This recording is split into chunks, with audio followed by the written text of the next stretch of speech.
Right. Well, let's get started. So,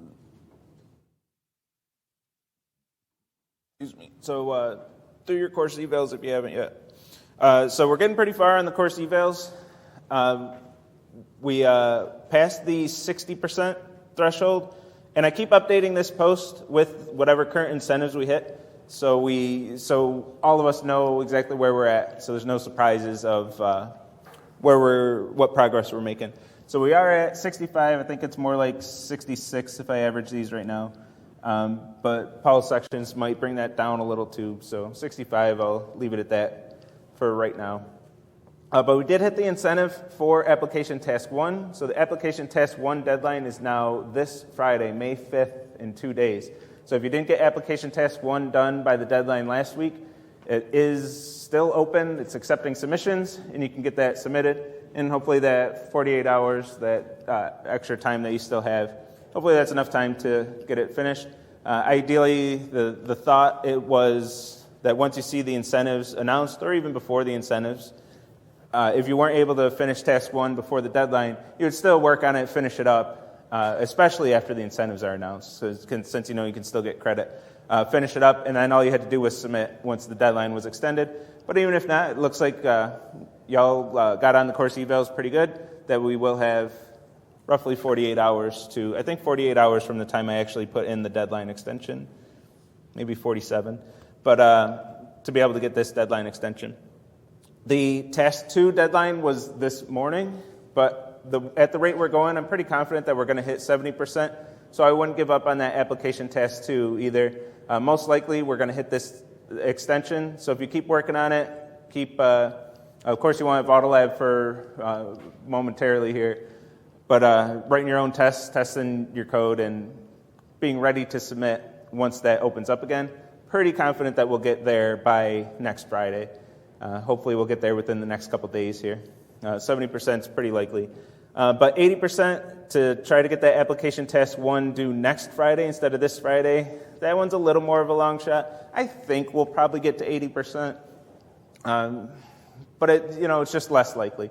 The students who haven't filled out the course evals by now, they're the more stubborn ones. It's going to take them a bit of pushing and prodding to get them to submit. So getting them up to 80%, that's tougher. Then 90%, I think that's a long shot, but the incentive doesn't really won't really affect too many of you anyway, I don't think, since all those application tests are still open, or will be open if we hit 80% and not 90%. And there is this button, I get this email students button. I did this on Monday. I thought it'd be open again. It doesn't want me spamming classes with a whole bunch of emails, so I don't know what the cooldown timer is on when I get those buttons again. But I do like sending those during lectures. I did it in the 3 p.m., right? I always lose track. I think it was at 3 p.m. If it wasn't this one, it was the 3 p.m., the next lecture. So if the cooldown's 48 hours, it'll be available again at that one, and then I'll do it in that lecture again. I like doing it in lecture, so you can all give me suggestions on how aggressive to be on that email. So if you do have suggestions, let me know, and you can contribute to the wording of that email on what I should tell the roughly 35% of students who still haven't filled out their evals. Oh, that's higher than 35. Looking at the averages, trying to do quick math, 65, that's like 60, 65, 66, yeah, maybe not. 67. It's a clean 67.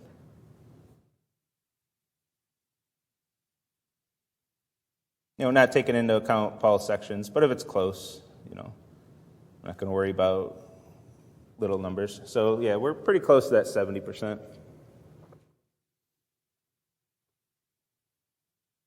All right. So I just want to give a recap of where we are for the rest of the semester. Weighted graphs, we started on Monday. We'll continue weighted graphs today. It just says data structures on the schedule because, I don't know, I didn't update the schedule. But it's a continuation of weighted graphs. Weighted graphs, I think, are the most important thing just because that's what the homework's about. So 2 lectures on weighted graphs this week. And I'll just continue the example. I plan on writing test cases today for the graph that we wrote on Monday, and then hopefully having time to write at least one extra method, test and write another method. And then merge sort on Friday. You've heard about merge sort very briefly in 115, so we'll do it again briefly, but at least one whole lecture instead of part of a lecture, and just talk a little bit more about merge sort. And you'll hear about merge sort again in 250 and probably a few other courses. We like merge sort as computer science professors. We love merge sort. It's a good teaching topic. I'm sure I'll talk all about that on Friday, why we love merge sort so much. So I'll save that for Friday. On Monday, we have a TA lecture. So at least one TA, most likely it'll be Leo coming in to give the lecture. I might not show up at all, but if I do show up, I'll be like, here's Leo, and then I'll leave.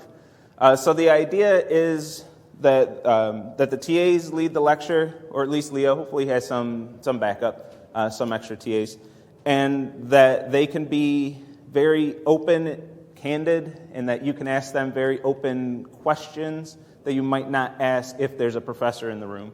So that's the idea with that lecture. So I'll make sure I'm out of the room so you can all open up and talk about things. The lecture video will be deleted. Nothing will be posted on YouTube. That'll be just a blank lecture in the schedule, as far as I'm concerned.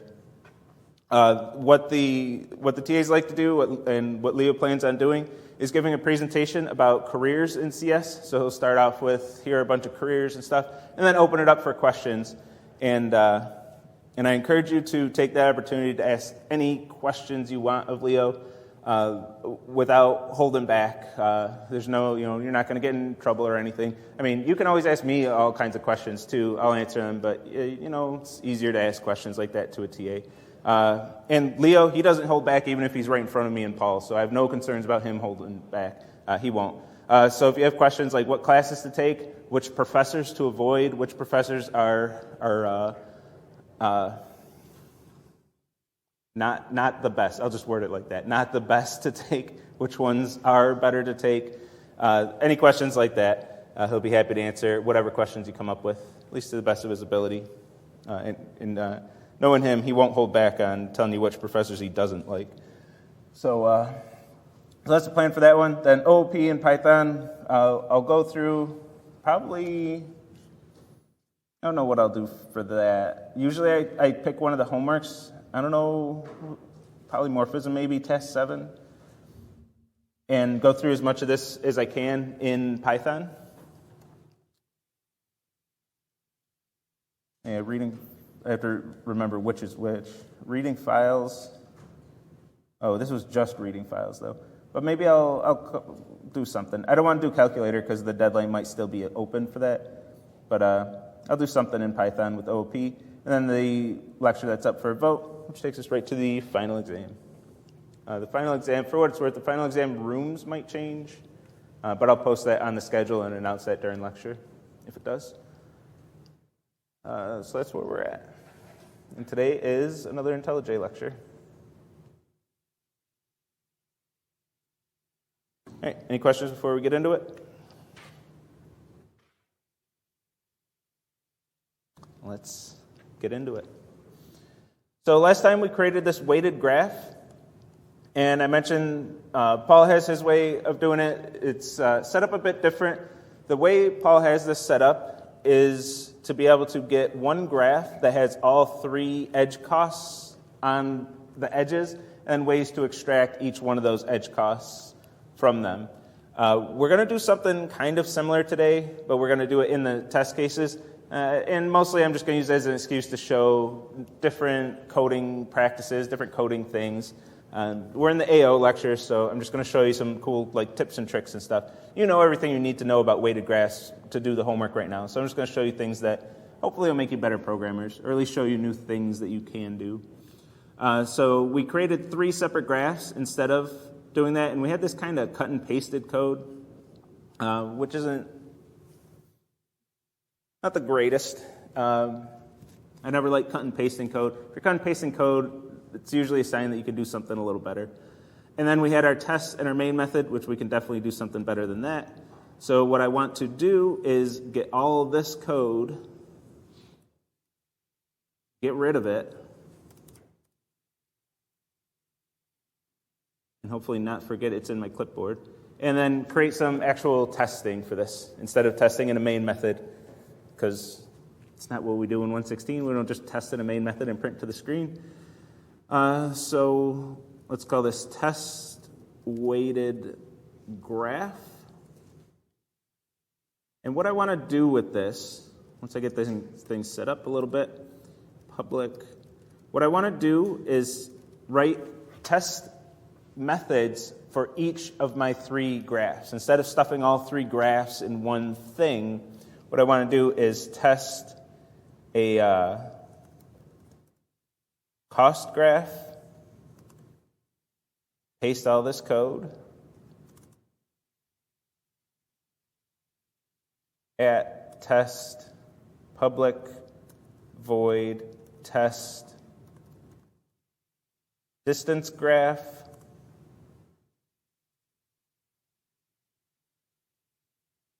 and test time graph.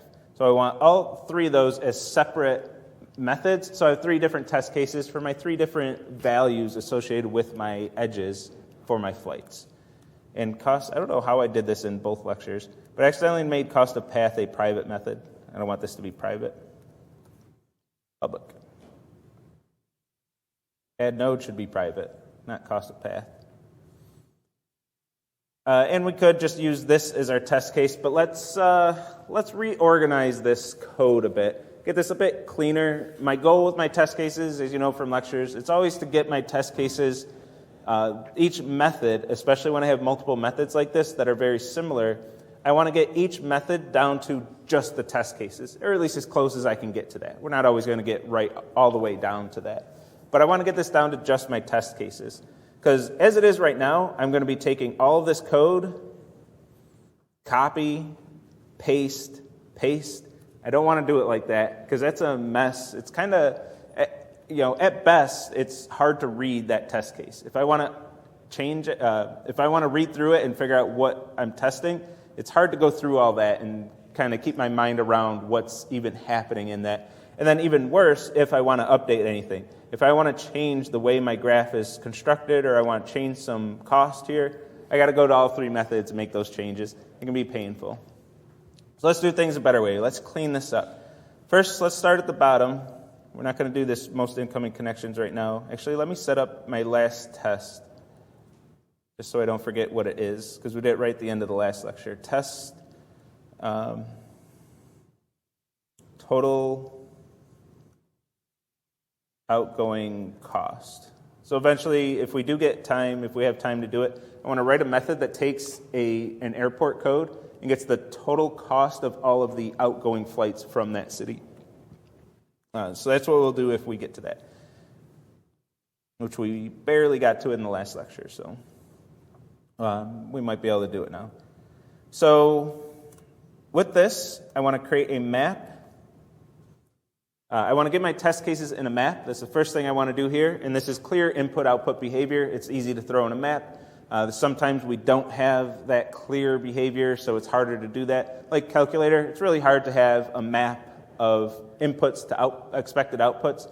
It's possible, but probably not even worth it for calculator. I've done it before for my testing in Autolab. I didn't bother doing that for my Java grader, but I did in the Scala grader for a similar assignment.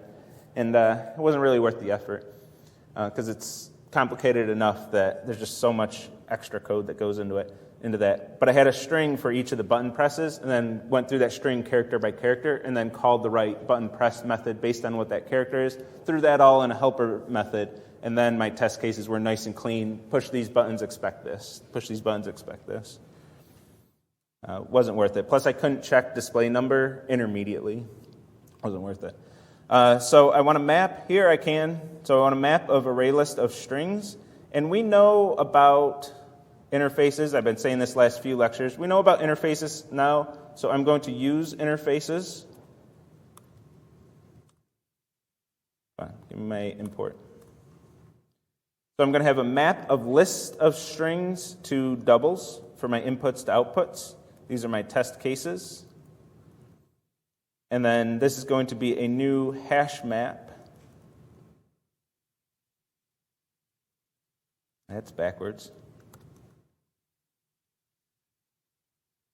Map dot of entries, map dot entry. And the reason I want to make this a list of strings is no big reason. This isn't a big thing that you'd have to do. But I just want to get rid of this new array list here and just use the arrays.as list. This will return something that implements the list interface, which we know from looking at the code earlier that it does return an array list, but the return type is list. So we can only treat it as something that implements the list interface.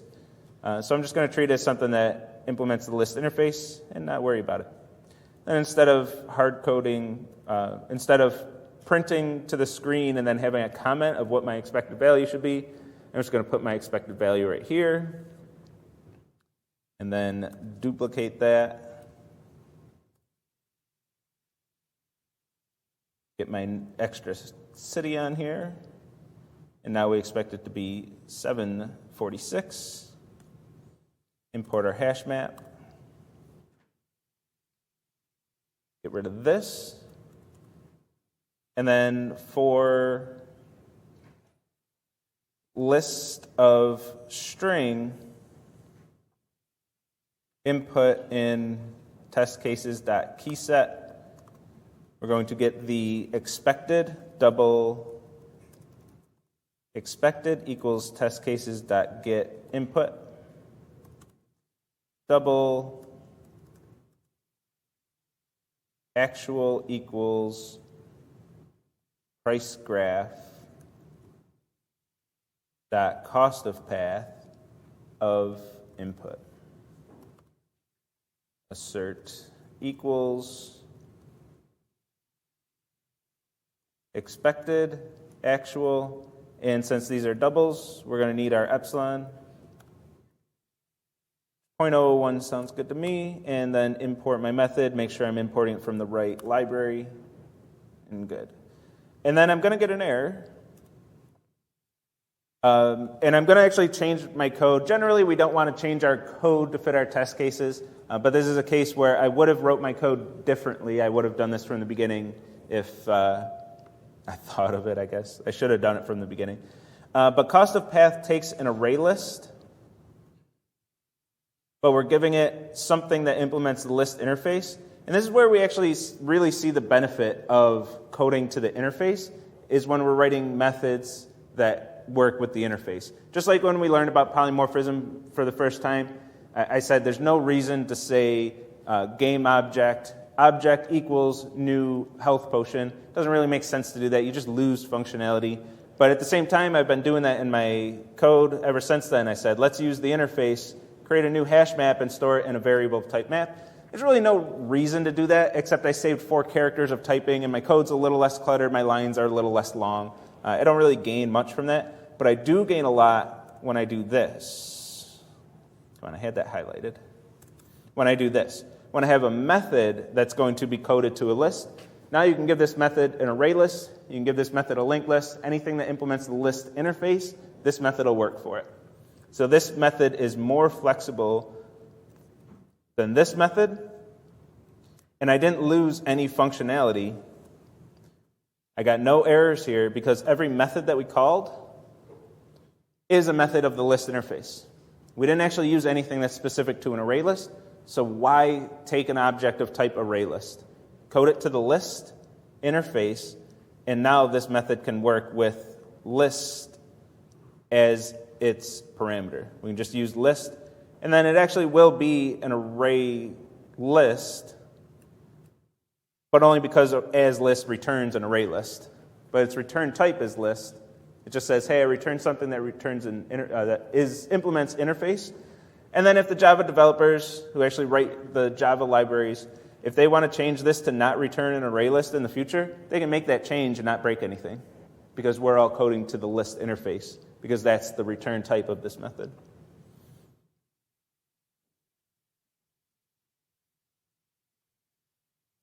All right, so we got this set up, and then we don't have to do new array list here like we were doing before. Okay, so we have our test cases. We're checking our test cases. We're building our graphs. And here's the next thing our goal is to trim this down so we don't have a lot of duplicate code. I'm going to do a few things here. The first thing is getting rid of this data. We're going to end up creating this array list in all of our methods. And for our purposes here, I'm going to use the same array list for all of our testing. If we were going to build out this full test suite, I would want several array lists, several different sets of data for our flights. For our purposes, we'll keep it at one. But I want this out of here. I don't want it in my methods at all because I'm going to have this chunk of code duplicated in all three methods. And then if I want to update my flight data, I got to update it in all places. It can just get messy. Aside from just being more lines of code, it's kind of messy, hard to maintain. So in these situations, what I see a lot of you doing on the homework, which is perfectly fine, by no means is this not the good way to do it. It's actually a pretty great way to do it. But I want to show you some other stuff too, is you would do this. I'm just going to do a few just to prove the point, but or just so everybody knows what I'm talking about. Raise.asList, new flight.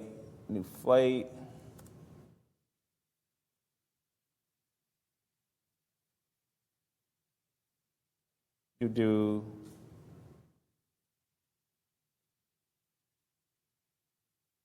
this. You would create an instance variable. This could even be final. You would create an instance variable, and then just use that instance variable in all your test cases. Nothing wrong with this at all. But I just want to show one more thing. So we can take this one step further, and instead of creating this array list every single time, which again is fine for our purposes here, because let me build up to the because.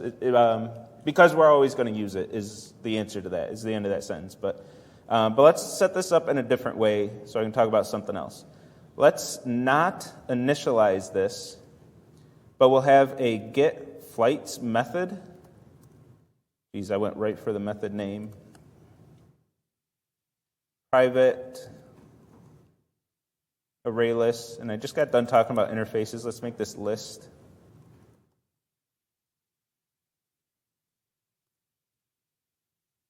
Called getFlights. That's going to return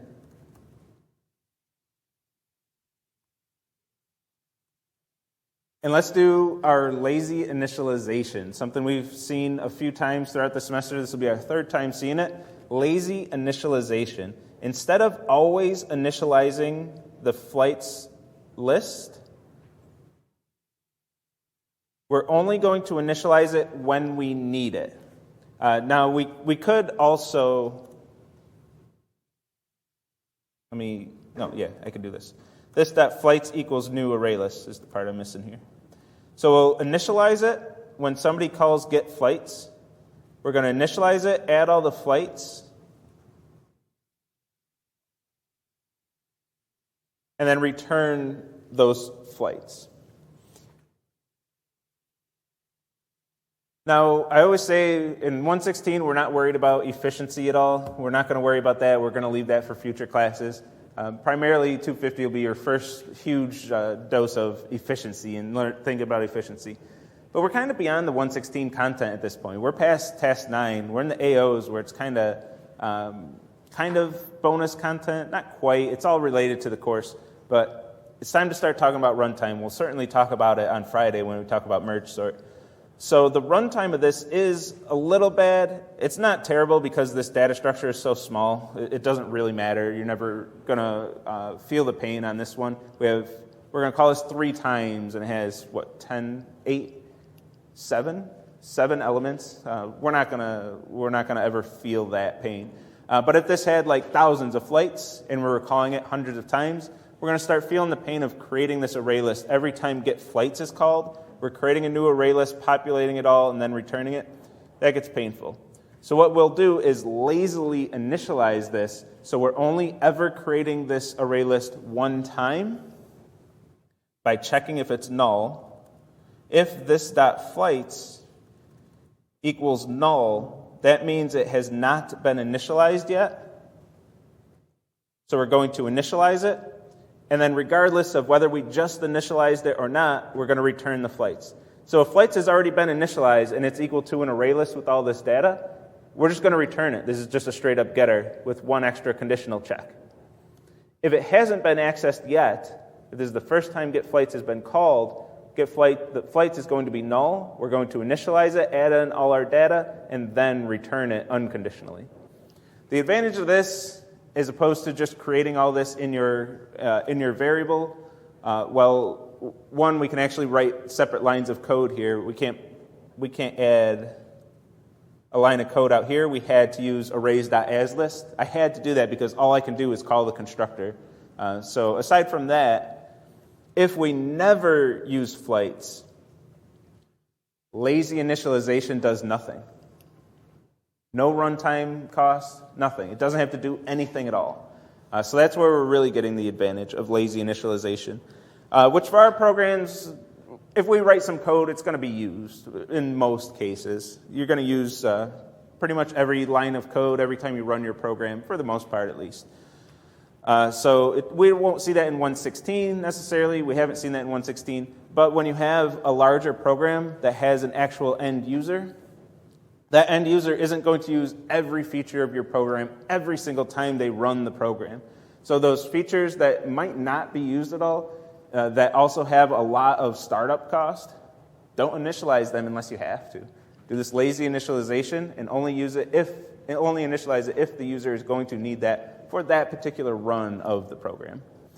Or else your startup time for your program, you're going to double-click, open up the program, and it's going to take forever to start up. Programs take long enough to start up as it is without having to load up every single feature that you might ever possibly use when you load that up.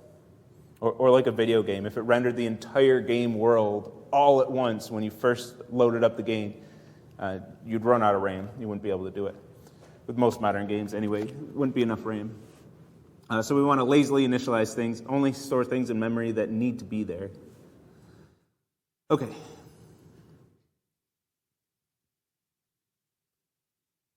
All right, let's get moving on this now. I'm going to take a little jump here and go right to creating the graphs the same way. We want to do the same thing with the graphs because we're creating these graphs in each of the three methods, which isn't too bad. We're only going to have one of these in each. We're going to have 4 lines of code.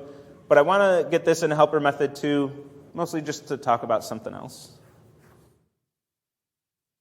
So Paul has this set up in a way where there are a lot more classes, and he's getting the functionality of having his edges have all 3 weights and ways to get each one of those weights depending on whatever situation he wants.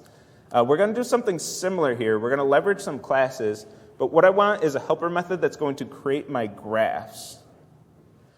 So I'm going to do it on the graph creation side. So same thing, just on the other side of the coin. So a graph of string, which this one probably won't really get to see or feel the payoff of this one because it's just 4 lines of code. It's not that big of a deal, but that adds up over time.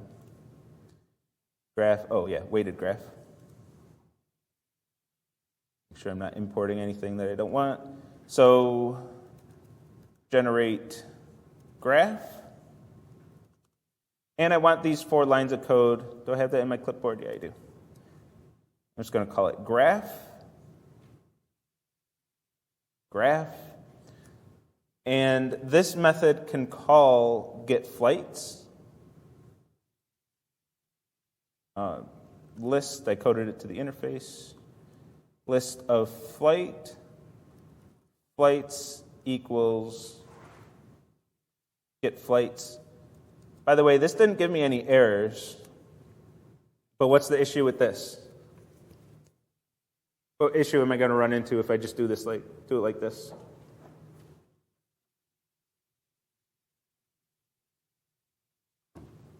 Who's tracking enough to see this one?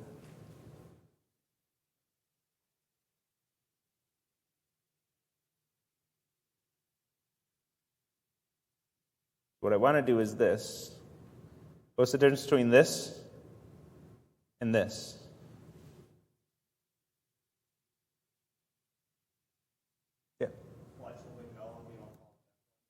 Exactly. So with it like this, I'm accessing the instance variable directly.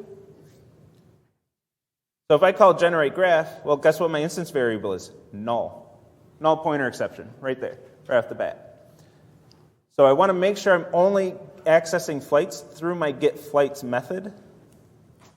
Alternatively, I guess I could do getFlights right here, but I don't know, I think that's a little awkward. So I want to make sure I'm using my getFlights method.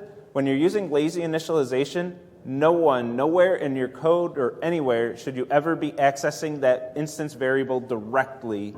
You should only be going through the getter method because the getter method is doing the initialization if it needs to. So you have to go through the getter method. And typically if you're using this pattern, these two methods would be in a separate class entirely.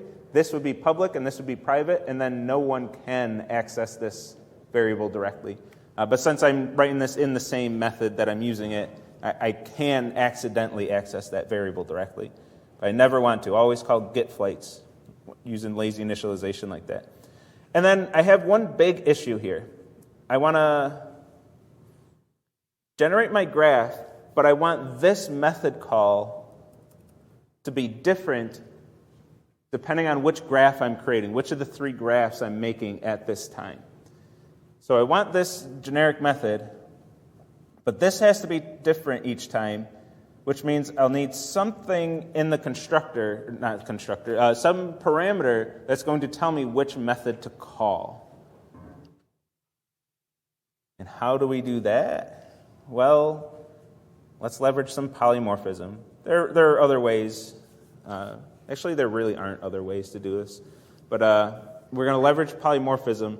There's other syntax to do this, but it effectively does this very similar things as this. Because Java, everything's classes in Java.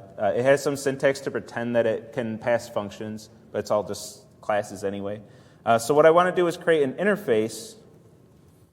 I'll call it the same thing I did in the last lecture, called flight data, which is going to have an abstract method. All the methods have to be abstract. That's going to return a double. I'll call it getData and takes a flight. So this method is going to extract some piece of data out of my flight, and then I'll implement this interface for each of my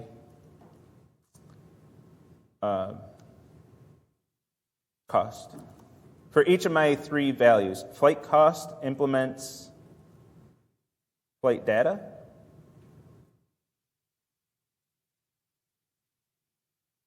Oh.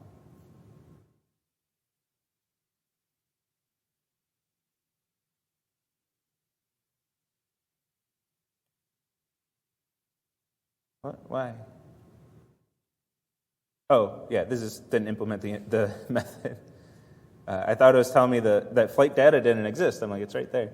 And then we want to implement this method to do what we want it to do. So if I have a flight cost class, I want this, when I tell this class, an object of this type, to get data from a flight, it's going to call getCost and return that.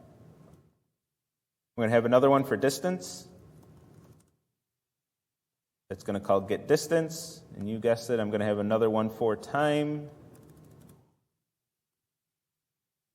that calls getTime. Now when I want to implement this method, I'm going to have it take a parameter which is going to be an object, a reference to an object that implements the flight data interface. And then I'm going to tell the interface, instead of calling a method directly on the flight object, I'm going to say, hey, flight data, can you get me the data from this flight? And if this object is of type flight cost, it's going to give me the cost. If it's of type flight distance, it's going to give me the distance. If it's of type flight time, it's going to give me the time. And then our graph down here can say generate graph, new flight cost. And that's going to give me a graph with all of the edges being the cost of the flights. So we had the homework to the AO2 deadline this morning, but again, I'm confident we'll get that deadline extension. So if you didn't finish that, or if you just want to play with it after the fact, the reason I want to show this is most of you will have something, and my expectation is that you'd have states for like multiplication, addition, division, subtraction. You'd have 4 separate states in several cases. Probably those 4 states duplicated a few times in your code.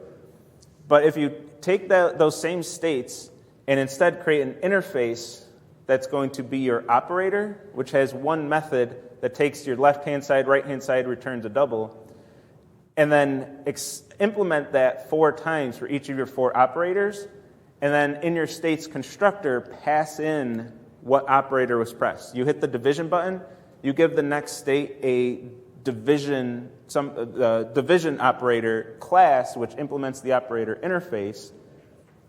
And then when it's time to actually compute the operation, when equals is pressed, you go to your stored operator and say, hey, operator, here's the 2 numbers, do your thing. And whatever type that is going to determine what of the 4 operators are evaluated. So now instead of creating a class and creating it 4 times for each of your operators, you give it an object of the operator type and collapse that down to 1 state. So that's the reason I wanted to set this up like this. I probably wouldn't actually do this. It didn't save me too much, turning that 4 lines of code into a method and then calling the method.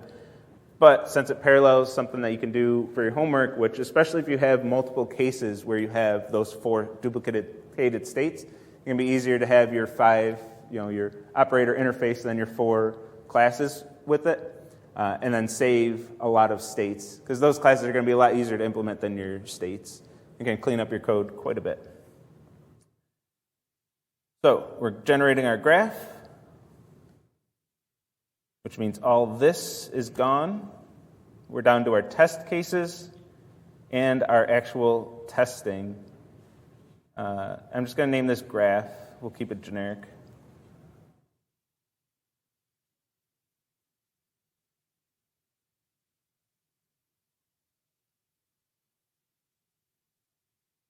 And we have one more thing here, just because I want to go the whole way. I want the whole shot here. I have these 4 lines. I'm going to dump this in a helper method too, because why not?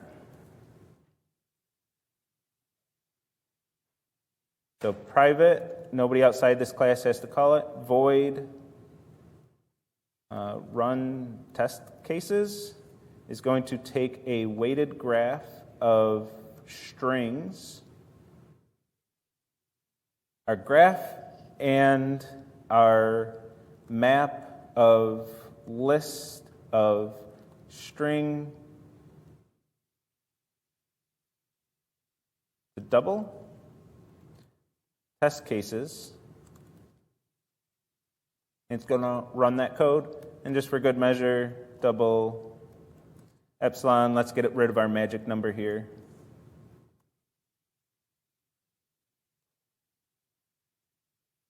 And then instead of this, we're getting rid of all of this.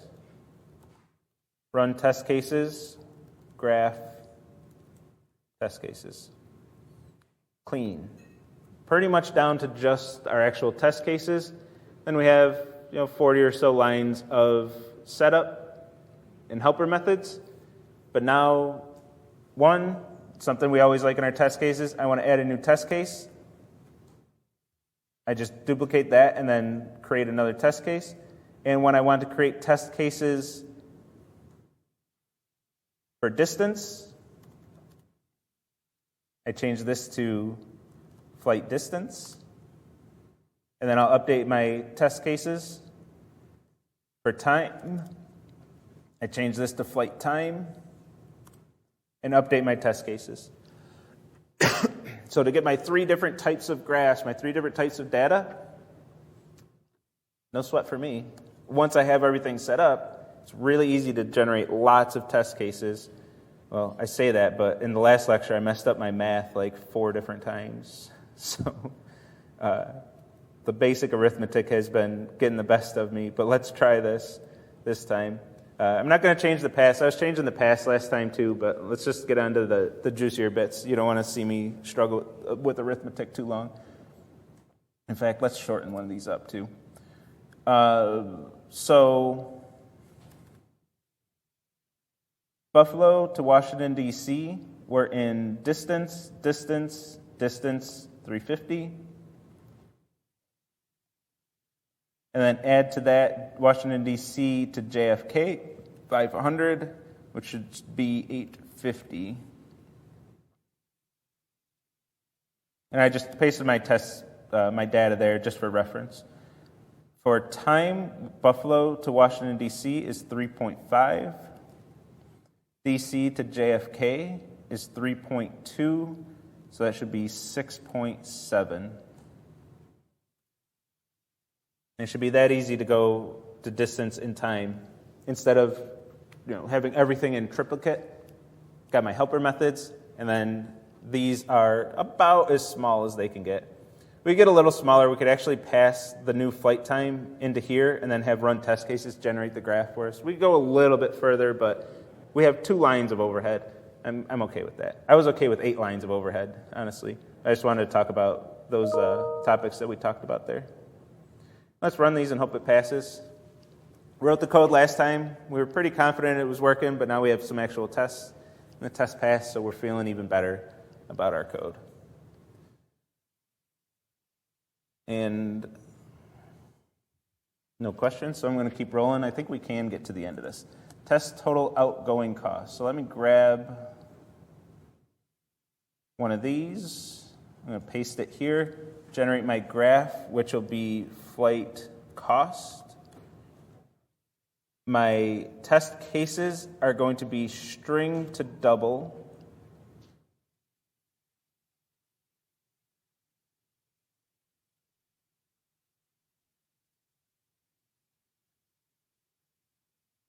Buffalo and Washington, D.C., that's fine. And we can't use this run test cases. This was hard-coded to cost of path. We could do some fancy stuff again to get rid of that, but nah, that'd be a lot. So I'm just going to paste my 5 lines now in here, and we're only going to write one test method for this, so I'm okay with that too. The inputs are strings now. And for this, I want to call a different method, total outgoing cost. Let's get our header and stub it out so we have something to call. Public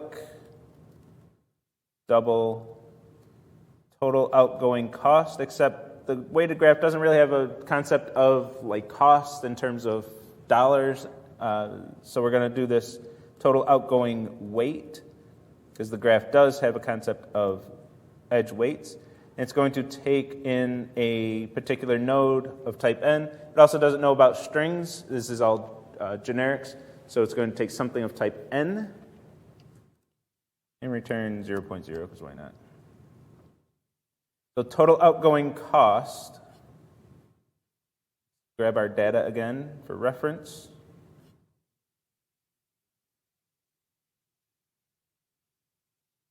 Total outgoing weight, and this is a cost graph. In Buffalo, outgoing cost 199 plus Buffalo to Toronto is 495. No more flights out of Buffalo, and I'm going to try to not mess up my math again. 694. So Buffalo would be 694.0. And then Washington, D.C.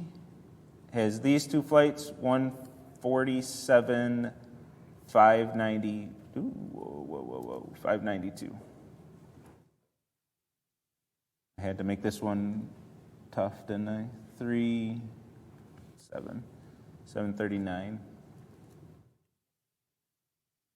And all of this can go away again. All right, so there's our test. It should fail. So let's implement this thing. So we're going to get this dot adjacency list dot get or default node new hash map.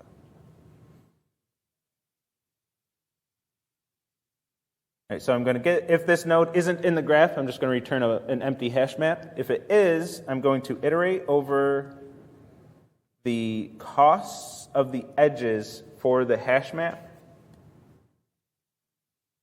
You know what, I'm going to get a little fancy with this and just, instead of declaring a variable, I'm going to jam this whole thing right in here. Cost in this dot values. That's a mess of a line. Maybe I should have kept that broken up. But I'm going to iterate over all of these costs.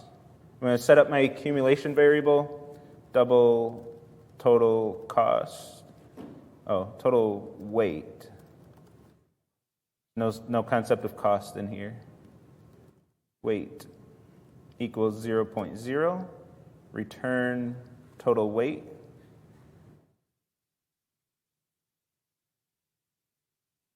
Total weight plus equals weight. Run my tests. Oh, we're going to have a minute to spare. Total weight wasn't all that hard of outgoing edges, which is like half of the first application objective on AO Task 3. And of course, the easier half, getting the incoming edges. It's not too much more, but you'll want to throw in another loop there to get the incoming. I was rushing that because I thought we were going to be more strapped for time, but it actually went pretty well. Any questions on anything? I got 0 questions this whole lecture. But I did get one answer, so I'm happy about that.